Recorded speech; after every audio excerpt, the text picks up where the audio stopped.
So, ako nga pala si Raymond Basok, galing sa North Cotabato branch ng Davao City.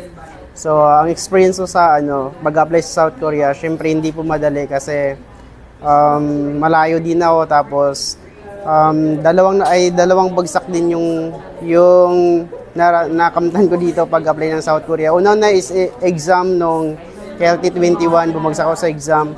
Pangalawa, nag-exam ako ng shipbuilding pero pumasa ako ng exam pero bumagsak naman ako sa final interview. So, ganoon na ako.